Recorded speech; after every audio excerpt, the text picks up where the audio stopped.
আমরা অনেকে নামাজ পড়ি, সালাত আদায় করি, কিন্তু সালাতের কতগুলো নিয়ম কানুন রয়েছে যে সম্পর্কে আমরা জানি না। আমার ভাইয়েরা একটু খেয়াল করে শুনেন, অনেক সময় ইকামত যখন মুয়াজ্জিন দেয়, আমরা যদি দূরে থাকি, আমরা দৌড় দিয়ে মসজিদে গিয়ে সালাতের জন্য দাঁড়াই। নবী করিম সাল্লাল্লাহু আলাইহি সাল্লাম বলেছেন, তোমরা ইকামত শুনলে সালাতের জন্য ধীরে সুস্থে যাবে, দৌড়াবে না।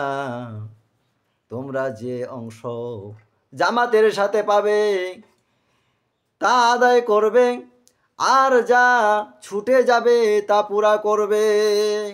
অর্থাৎ জামাতের সহিত যতটুকু তুমি পারো ধীরে সুস্থে গিয়ে সালাতে দাঁড়ানোর পর যতটুকু তুমি জামাতের সহিত আদায় করতে পারবে ততটুকু তুমি পড়বে, আর যে অংশটুকু তুমি আদায় করতে পারো নাই তার সাথে তুমি আর বাকি ওই অংশটুকু পুরো করে দিয়ে তোমার সালাত সমাপ্ত করবে। তবুও দৌড়ানো যাবে না, রাসূল দৌড়িয়ে জামাত ধরতে নিষেধ করেছেন। সুতরাং আমাদের এই আমল করতে হবে।